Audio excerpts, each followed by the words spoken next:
And it's frustrating because we see constantly that anytime the left has something that they want to change, they are more than happy to actually change the rules of the game in order to get what they want. Whether that's doing things like trying to lower the voting age to 16, trying to pack the Supreme Court, mail-in ballots, whatever, they are not afraid to think strategically and to change things if things are not going their way. Conservatives, by and large, don't do that. All right, welcome back to the channel today, everybody. And almost happy Canada Day, as well as Independence Week coming up. So my next guest really requires no introduction. She has multiple YouTube channels on here, and she's been fighting for freedom for quite a while now. Lauren Chen, thank you for coming on. Hey, thank you so much for having me. Happy to be here. Yeah. So I've actually been following you for quite a long time, probably back all the way to your roaming millennial days. So how long have you kind of been on YouTube? I was just thinking about this the other day. I think it's been at least 5, maybe 6 years, because I remember I was definitely on YouTube 2016. I remember making videos about the election and Trump, and I think I actually started in 2015, if that's possible. So yeah, it's like going on 6 years, which is so crazy. I mean, lately with a lot of things, even like thinking about how long ago I graduated from college, it's like I'm feeling the adulthood hitting me really strong. So you've been, I mean, because you, like I said, you have 2 channels. One is your more political channel, which you seem to post to almost every day. And then you have your movie review content and stuff like that, which I actually really enjoy as well. Oh, thank you. Yeah, well, what I was going to say is that it's interesting speaking to people who have newer YouTube channels like yourself, because I feel like the environment is just so different. Like, I mean, to be completely honest with you, it was much easier to start out with content creation, I think, back in 2015 than it is now. I mean, now there are so many different hurdles that creators have to jump through, kind of just to break into getting recommended or featuring on searches, that when I was starting up, it was kind of like the Wild West. And so one of the things that, like, I'm sure you know about is the frequent uploads can really make a difference in channel growth and things like that.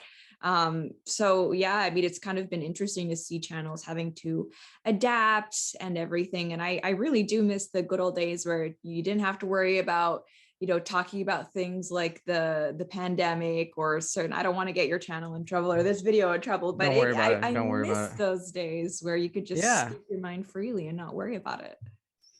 Yeah, and that's what I try to do on this channel. I really, I really don't have any filters, so just go for it. But you're right, it is a lot, it seems to be a lot different landscape than it is now.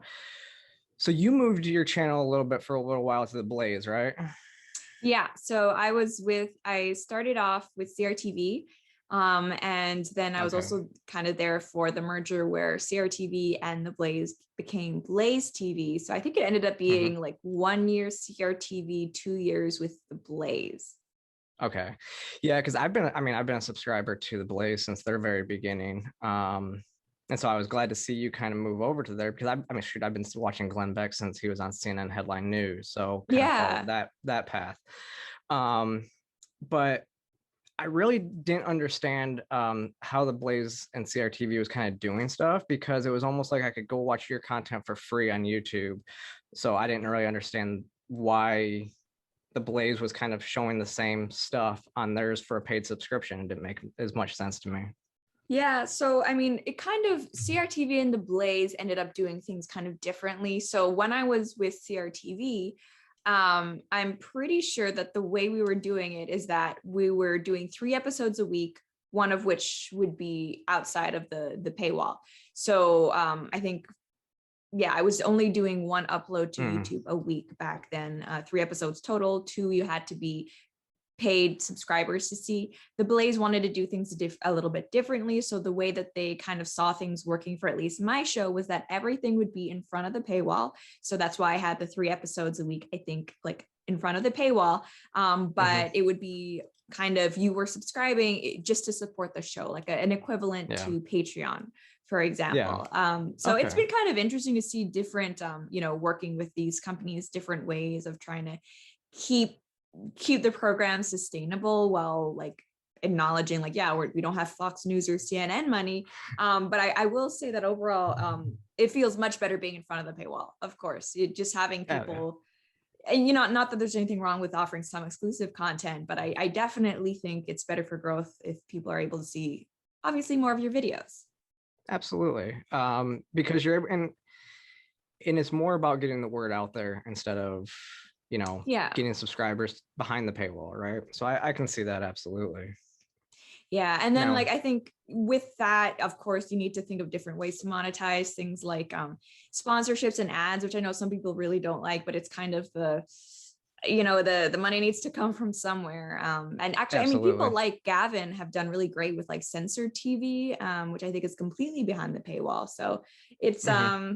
yeah, people are trying to adapt as well as they can, dealing with things like YouTube demonetization and banning. Yeah. Okay, so you are in Canada, and like I was just mentioning to you before, I kind of know a little bit about Canadian politics. Growing up in Michigan, having my brother's fiance still living in Canada right now, and all of that. So how did you get involved in US politics? Well, what I think some people don't actually know is that I went to American schools pretty much my entire life. So I was born in Canada, but then I grew up in mostly Asia, Hong Kong, Shanghai, and Singapore, going to American international schools. So my education system was actually based on US curriculum, US history, and things like that. And then when I graduated high school, I ended up going to the US for university. So I started off USC in California freshman year, finished off in Utah, BYU, not Mormon. I feel like I always have to add that disclaimer, but I got a scholarship and it is a good school. I had a good time there. And so I'm, I guess, one of those third culture kids that's pretty common with expat families. I am Canadian, but I've done very little of my schooling here. Anytime I meet someone who's like, American or from Europe, they'll be like, oh yeah, hockey or this Canadian thing. And oftentimes I'm like, yeah, I don't know that. Like I don't know. I'm not a very good Canadian in that sense. So yeah, especially when I was in college, I studied political science, and I interned on the Hill for Paul Ryan back when I liked Paul Ryan, and so it's my education experience and work experience has all been exclusively American politics. Oh, that's okay. Yeah, I always like to ask people, like I had Marcus, the offensive trainee on last November, and he's in Denmark. So I always like to ask that because I'm not so tied in with international politics. And it always amazes me sometimes how the world focuses on US politics, where I guess we're arrogant in a lot of ways, where we're just like, you know what, I don't care about what you're doing. The only thing is with Canada, and again, growing up north, you start to know what happens in Canada tends to dribble over and start to happen in the US. We're just a little bit And behind. yeah, and vice versa too. I mean, it's crazy. Like, I mean, if you look at things like BLM or just in general, like the progressive sphere, a lot of these concepts have started in America, but they've actually taken root stronger and faster in Canada and the UK. I mean, you have BLM Mhm. protests, I guess I'll call them charitably, happening in the UK and in Toronto and Montreal, but it's like this, they're completely different countries. We even saw, gosh, I think it was some Scandinavian country, they had a big protest or memorial for George Floyd. And it's like, what? He's not Yeah. even from there. But yeah, I think it just goes to show like the soft cultural power and impact that America does have over the rest of the Western world. Yeah, absolutely. So shifting a little bit now to some of the videos that you've been putting out lately, and it's talking about the right and where and why they continue to lose. Yeah. And first of all, I guess I want to ask you too, where are your political labels, and where do you see yourself in the political chart? So I might do like a little quick vlog or video about this, but I've kind of come to the realization that I don't identify as being conservative really anymore. I'm Mhm. definitely right wing. But more and more I'm feeling this kind of, it's like with feminism, right? Is feminism just about being pro-women and for equality, or is it about the actual feminist political movement and everything that that entails? I'm more and more taking the approach to the label conservative. Is being conservative just being like pro-family, pro-country, pro-freedom, or does it actually encapsulate everything that goes along with the modern conservative movement? And if it's the latter, if I treat conservatism the same way I would treat the label feminism, then I would have to say, no, I don't identify as part of this. And I'm listening to a lot of Michael Malice, who's great, as well as Carl Benjamin. And Michael Malice, he often says that conservatism is progressivism driving the speed limit. And that, I mean, it's very, very true. And what's kind of frustrating is that, as Carl from Sargon of Akkad, he was saying that revolution and conservatism are like two opposing ideas. You can't have both. So it doesn't really make sense when people call someone like a fascist revolutionary a conservative, because that kind of goes against the idea of what conservatism is. And in that grain, I don't think I can honestly call myself a conservative, because I don't necessarily want to conserve the existing political system. I want something new. I think the existing political system is exactly what has put the right on the defense and in such a weak position. And so if conservatism is trying to fight for, I guess a political structure that has enabled our oppression and the left to take hold, then no, I do not want that. And it's frustrating because we see constantly that anytime the left has something that they want to change, they are more than happy to actually change the rules of the game in order to get what they want. Whether that's doing things like trying to lower the voting age to 16, trying to pack the Supreme Court, mail-in ballots, whatever, they're not afraid to think strategically and to change things if things are not going their way. Conservatives, by and large, don't do that. Any type of like new thing, they'll be pushed back for. So I guess, long story short, I am right wing. I would not call myself conservative. I'm a nationalist. I'm a populist. Yeah, that's I guess how I would say my beliefs. Yeah, and I can see what you mean in a lot of that. That's why I moved more libertarian, because I used to label myself conservative. I was a Tea Party member, and then I moved more into the freedom side of things and less government. And I saw that as we see conservatives now, conservatives don't care about the small government stuff that they've preached for so long when they're in office. So it just feels like lip service in a lot of ways. Yeah, and I think more and more we're going to be seeing that kind of tension between libertarianism and conservatism and the GOP, because even if you look at people, the establishment GOP for the longest time, they've done absolutely nothing to, if you actually think about what small government is supposed to mean, do things like cut the budget, scale back things like the NSA surveillance or Patriot Act. So, it's kind of a meme at this point that the GOP actually represents freedom or small government. Yeah, I just did a video on the political spectrum, and I created my own chart of the political spectrum, and I put centrist Republicans and modern liberals are pretty much the establishment right now, and they're so close together that you really can't differentiate between the Republicans and Democrats at this point, other than what they don't agree on is what keeps them in power.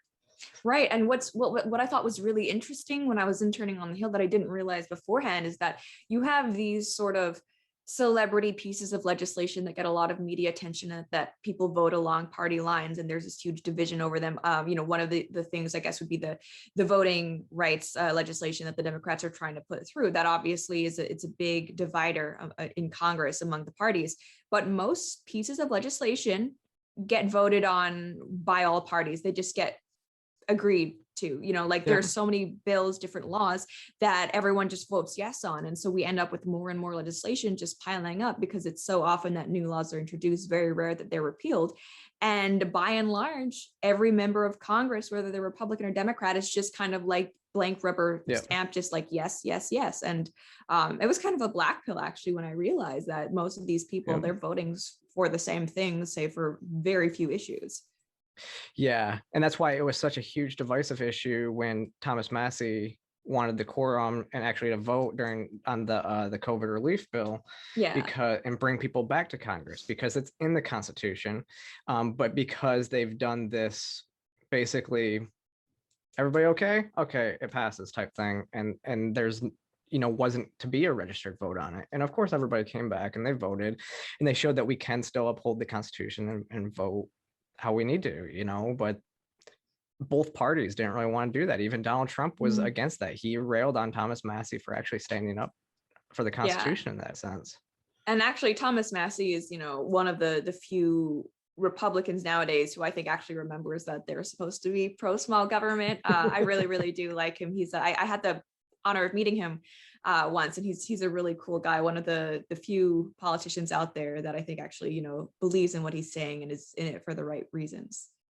Absolutely. Yeah. Because him and Rand Paul are the two that I don't think I've ever really been like, okay, they've completely left their value systems. A couple of times they may have voted against what I wanted them to, but in the long run, it was probably it's still constitutional. It's still not so bad. Like Rand Paul voting for the omnibus bill because he could have filibustered it, and that was it. That's like the only time I think. And the thing with those omnibus bills is that back in the good old days, Congress actually had to draft up different spending bills. Like you weren't passing these huge pieces of legislation that were meant to cover everything, where it's either take it or leave it. And it's actually only due to their, I guess, incompetence, laziness, etc., where we're being stuck with the idea of these omnibus bills, where it's literally you have to approve all of these things you don't want in different areas, or else the government will shut down.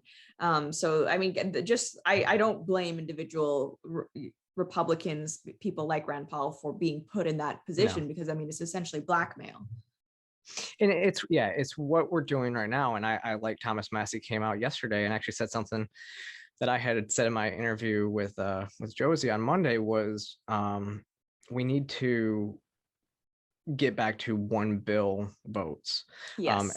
And I suggested we have a convention of states to get that passed and put that into the Constitution, that bills can only be one item issues. Yeah, no pork.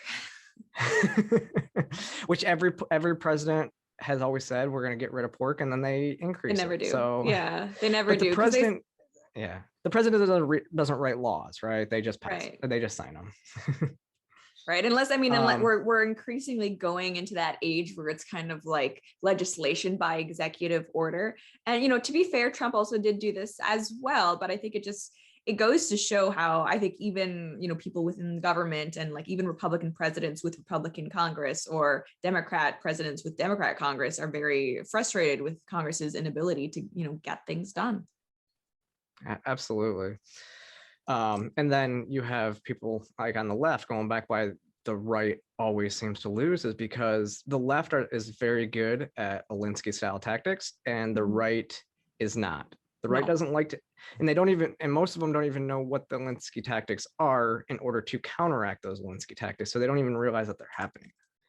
Yeah, and that has been, I guess, frustrating. And, I just did that video about David French, and that's one of the, I guess, what's kind of disillusioned me from mainstream conservatism or establishment conservatism is that, like, every now and then I enjoy winning.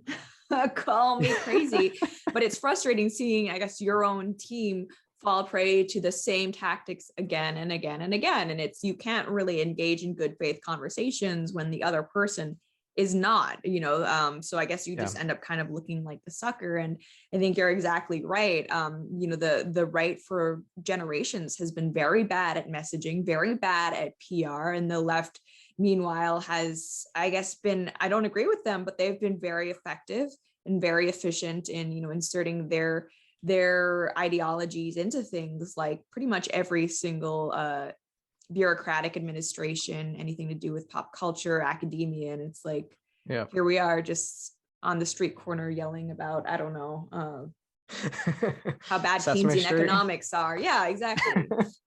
Frustrating. So let's talk about that for a second, though. Your take on the Sesame Street stuff. Yeah. Okay. So this is something that I feel quite strongly about. And I feel like this is, again, an issue where Republicans, conservatives, we're not doing a good job explaining ourselves or winning back the culture war. So like right now, and again, Sargon of Akkad has increasingly opened my eyes to this. The whole concept of LGBT as a community, that is a Marxist concept. The idea that these groups specifically, that being trans somehow gives you similar political interests as someone who is gay or bisexual, that is a Marxist conception. And so like when we look at what the LGBT activists are doing, it's very much beyond, and I think people are increasingly seeing this, trying to garner acceptance for people who are gay or who happen to be trans or whatever it may be. And what's worrying is that when we look at what's happening in kids shows, that's Blue's Clues, that's also Sesame Street, we are increasingly seeing not just normalization of like, oh, hey, like this is a different family structure, whatever. They're using the LGBT activist rhetoric. We saw that in Blue's Clues with pansexual or whatever adults and things like that. And even with Sesame Street, they are using that same, Sesame Street is much, I think it was nowhere near as bad as the Blue's Clues, but they are still using that. It's the promotion of political ideology under the guise of just preaching tolerance. And they're very different things. And I think the people who are doing this know that it's different things. And it's worrying. And I think even, parents now are starting to realize, our Nickelodeon had a huge drop off in viewers after there was a drag queen who sang this song about pride. I don't think anyone thinks it's wrong to teach kids about love and acceptance and to not judge people on immutable characteristics, but this is a distinctly political message that we're seeing most of the time. And my reaction video to the Blue's Clues parade it's my largest viewed video so far, and it actually has more thumbs down than it has thumbs up, because I agree with you. There was the BLM fist in it. And then I actually said the same thing. So when you're talking pansexual and asexual, you're actually talking about physical sex, and that is an issue. Where I disagreed with your opinion, with your take on Twitter when it came to Sesame Street. When I watched it, I saw that this is just a different family structure. But I always feel like if you're okay with showing a fairy tale that has a straight couple, you should be okay with showing a fairy tale that has a gay couple at the same point in time. But to your point, they also are using stuff like that. And I didn't see anything that was really Marxist labeling or anything like that in the show. But well, I guess Blue's Clues, I said Nickelodeon should be ashamed, Yeah, so. Well, with the Sesame Street thing, there are a couple different things. I mean, number one, they are using the like LGBT messaging and hashtag like love is love or whatever. And I got into it with someone on Twitter, because I think trying to, in the context of speaking to children, equate LGBT issues with just love is love, I think that's kind of misguided. And even someone has said, well, how do you explain the differences in the way that moms and dads love each other versus the way moms love a child? And it's like, well, I also think that's probably not the most appropriate thing to get into with a toddler, right? I don't think that children need to be taught like the complexities of the difference of types of like romantic versus maternal love. I don't think they're able to understand that. I think if we're talking about children who are watching Sesame Street, who are, toddlers, I think just like leaving it at family structure is probably all you need to get into. If we start bringing into things like, oh, well, now this is about love. That's when I think you're running the risk of confusing children, because they don't understand the difference between love versus sexual attraction. And that's just a conversation that needs to be left to a later point. I don't understand why we're trying to talk about different orientations when it comes to children who are that young. So I do agree with that. That the love is love messaging, I see what you're saying there. Right. As far as what they showed in the show, and if they're just saying this is our family, they had all different families on there, and that families have a different structure, and some people have two mommies, some people have two daddies, and some people have one of each. That's fine. But like you said, when love is kind of a weird messaging to be able to put out there. It seems innocent enough because you could say, okay, love is love. But I think you mentioned in that Twitter issue is that love is also what they're trying to use, that pedophiles are trying to use in order to, get kids and stuff like that. And they're trying to indoctrinate from a very young age that, hey, you can be 13 and still love somebody that's older. Right. And it's because there's so much more to the question of, like what is an acceptable relationship than hashtag love is love. And I did a video a while ago talking about the whole pedophilia acceptance movement. And I did say that, like, look, if you want to defend, whatever type of relationship it is, you have to have a stronger argument than love is love, because love is true for the pedophiles. Love is true for, those zoophilia people who Oh are yeah. increasingly seeing on Twitter. These conversations have to bring in questions of things like consent, I guess just even appropriate age gaps, power dynamics, et cetera, which I like, we as adults definitely can and should have those, but I don't think children need to be Yeah. part of that. Yeah, absolutely. Which luckily, I think the love is love message on Sesame Street was mostly a Twitter thing. Yeah, I think so. So what they actually presented to the children wasn't as much so. So I think that was okay. Like I said, I was very disappointed in the Blues Clues, because Nickelodeon should absolutely be held accountable for the messages that they were pushing, because that was just a whole mess of an ish episode that I wish I wouldn't have watched because it was just so awful. Yeah, But no, that Lauren, was I disappointing. also have to say, how dare you say men are men and women are women? Yeah, it was actually kind of funny because I had both people saying no one cares if you say that, and also simultaneously people calling me transphobic and telling me to, go F myself and things like that. So it's like, well, I think you two should talk to each other because you might have something to Yeah. say about it. Well, because yeah. they don't like me saying it either. I mean, I've been called a TERF more times than anybody, than most people, because I'm in the issues, because I don't Right. agree with those issues. I'm like, no, I'm a trans woman. There's a difference in trans women. And you really didn't specifically say anything about trans people, No, because you could yeah. say if trans women are women according to the left, then you said women are women. That's what's wrong with that. It's just the divisiveness of the left, and they're going to go after you for anything that Yeah, and I think that they deem wrong, because you're on the and right.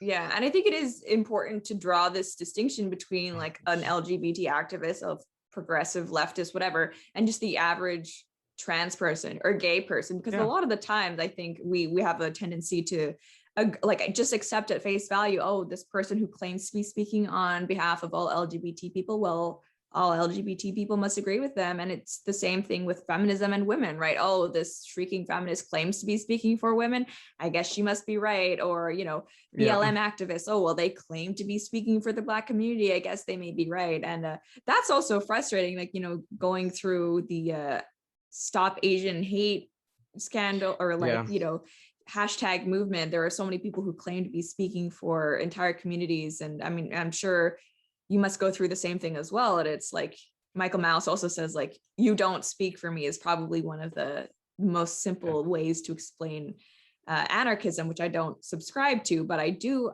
believe in that. You don't speak for me. Yeah.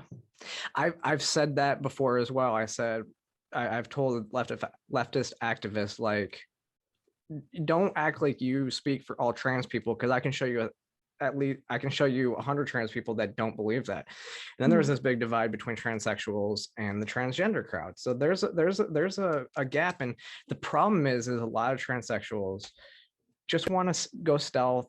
And I actually said this the other day. I wish I could just go, transition, go stealth, and just live my life. But because of the way that we are portrayed right now, I have to make my voice known. And that's why I am doing what I'm doing, because I'm trying to push my voice to show we're not these crazy leftists. We have to fight back and actually make our voices heard.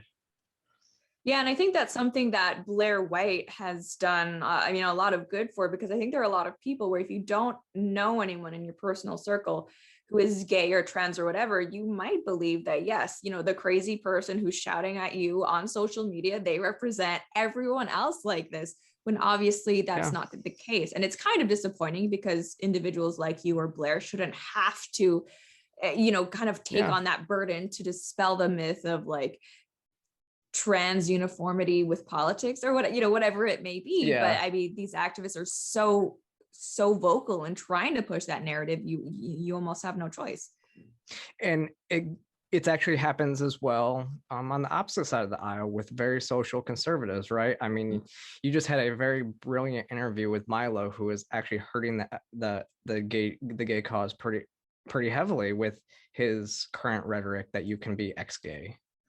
Right. And Milo is someone who's very interesting because as many people are talking about how harmful it is that he's saying things like you can be ex-gay, there's also a lot of people who don't believe that he's being genuine at all. I enjoyed the conversation. Coming away from it, I still don't know. I mean, I definitely think from speaking with him, he's going through some things. I think that's I would have no problem believing that, but exactly what's happening in his heart of hearts, I don't know. Yeah. And I think your interview was, like I said, it was absolutely brilliant the way you conducted the interview, because you let him talk. You just let him talk. And in my opinion, he made himself look crazy in the way he's doing it. And then he had the video that actually popped up on Twitter yesterday. And it was like, we're going to Florida. We're getting a therapist. There's a bunch of gay guys. We're going to be doing all this. And I'm like, I just made the joke, like, so a bunch of ex-gays on the beach in Florida. I'm sure there's going to be no gay stuff happening there at all. Yeah, I mean, it sounds pretty gay. And even like Milo himself, it's interesting that there's definitely element of being that provocateur, which of course Milo Yiannopoulos, he himself would admit that. I think he knows what he's doing in branding himself ex-gay, because you listen to him, he very much admits that no, he's still gay. That's not something you can turn off. It seems like he's actually more trying to live a celibate lifestyle in keeping with his faith, which I think is, there's absolutely nothing wrong with that. He is definitely, though, trying to kind of kick the hornet's nest in the marketing message. Absolutely. Yeah, he pulls a lot of those, the people more on the alt-right area to say, yes, being gay is not real, it's a choice and everything like that, which kind of undoes a lot of the marketing that even the more right-wing LGBT people have tried to avoid for a long time, because we don't feel it is a choice. It's not really a choice to us. But you're right. He did actually mention a lot that he's just trying to be more celibate, right? Yeah, he's trying to be more celibate. He himself admits he doesn't think there will be a point where he'll be married to a woman with children or anything like that. And what he and I talked about in that interview is that it's interesting because we often hear that rhetoric, oh, it's just a choice. Well, I don't think anyone's sexuality, what they're attracted to, is any more of a choice for them as it is for me. And if a straight man believes that it is a choice he's making to be attracted to women versus men, I don't know if that's straight, but but what I do think is interesting is that they've done research about whether something is nurture versus nature, which is very different than saying something is a choice. Something can be the habit of your environment and affect your preferences, but that does not mean it's a choice. It's not a choice that I hate Brussels sprouts. It's probably not genetic, but so I think, going into research like that, especially when it comes to something like transgenderism, in order to more properly diagnose and just to more properly understand and treat, I think that is important because, especially right now, it's almost like doctors and physicians are being told anyone who experiences just gender dysphoria, boom, slap them on hormones or whatever type of surgeries, that it's like, well, there are people who the gender dysphoria will desist. And I think we don't know enough to just be, I don't know, handing out hormone blockers to children as if they were Tic Tacs. Yeah, it shouldn't be done like that. And you're right. I mean, some of that nature versus nurture is, especially you can see it a lot in the left when it comes to, I've seen a lot of AGP, agro something philia, when it comes to trans people. And it basically is, you can see it is a fetish, but it's becoming more mainstream when it comes to trans activists. It's almost like that is what's taken over the narrative, are these people that used to be just considered gay men that like to dress up in the bedroom are now coming out as trans, and it's just not really what we are. And they don't feel like you need dysphoria to be trans. That's really what a lot of that is. Right. And actually I've kind of seen people talking about how the belief that you need gender dysphoria to be trans or to actually transition to be trans is actually trans medicalism, which is a form of gatekeeping. So it's very different than the conversation surrounding these issues. Like when I was growing up in the 90s and 2000s, there was discussion of, people essentially being born in the wrong bodies and things happening in the brain. And, there was actually for a while research that was done on that as well, looking at the brains of, trans women versus men who identify as men, their differences. But nowadays, anything to do with that has essentially been put on the back burner, and we're treating it more like almost like a social condition, which I think if you actually are going through these issues is not helpful. Never mind the fact if you're just an average teen who's experiencing discomfort in your body, because that's what teenagers do, that's also not helpful. So it's a lot of people really being let down. I was talking to somebody who is the head of the log cabin Republicans down here the other day, and he was mentioning how he was more of an effeminate boy in like women's clothing and stuff like that when he was growing up. And if he was growing up in this time, he would have been probably labeled trans, but he's absolutely not trans. So it's there is a lot of that as well. And then I coined the term, that being trans without dysphoria is just simple appropriation. Because you're just appropriating trans people, you're appropriating women, or appropriating men at the same point, because there is nothing that's drawing you, nothing that says you are the gender that you're not.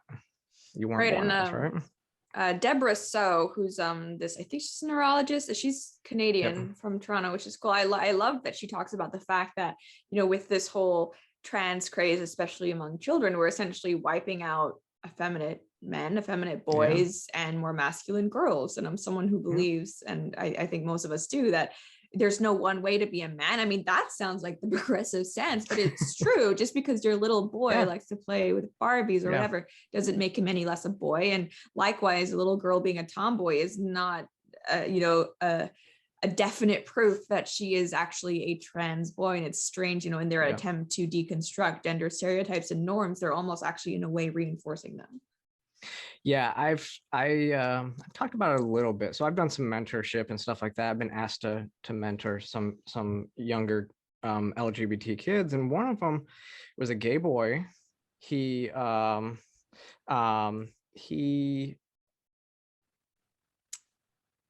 was more of an effeminate boy, and he asked me straight up, he goes, "Do you think I'm trans?" And I asked him, "Well, do you want to transition to be a woman?" He said, "Well, no." I said, "Then no, you're just gender non-conforming, and that's okay." Yeah. I don't think that if it was somebody on the left, they would have gotten such an honest answer. Oh, I think my battery just died of my camera. I'm so sorry. Okay, it's fine. But we can close this out here pretty soon. So, the last thing I actually had on here was to ask, I think you posted lately that your dad's cancer is doing well, right? Yeah, so he had surgery end of October, and right now he's at a point where he needs checkups every 3 months just to ensure that there's nothing that's come back. And the hope is that eventually, scans every 3 months, and then it can be pushed back to kind of 6 months. And the longer we get away from that surgery date, the less chance of there is of a reoccurrence. And so far we are all good, which is a very, very a relief to hear. And they're going to be moving to the States soon, so hopefully he'll be near a lot of really great doctors. We'll get him, since he will be a resident, some insurance. And yeah, it's been, since 2020 was just a really bad year for many, many reasons, my dad's health being one of them, but so far things are definitely looking up. Yeah, that's really good to hear. I was glad to hear that when I saw it, because I was following that story. I think you have, I like that you push the story a little bit more to show the hazards of like a universal healthcare system. So to my audience, if you haven't, go watch, you can go back to Lauren's videos where she talks about the struggles of, even getting her dad's care, which, so now. It sounds like he's doing well. I love your Yeah, guys' well, pictures and stuff together. They're so cute.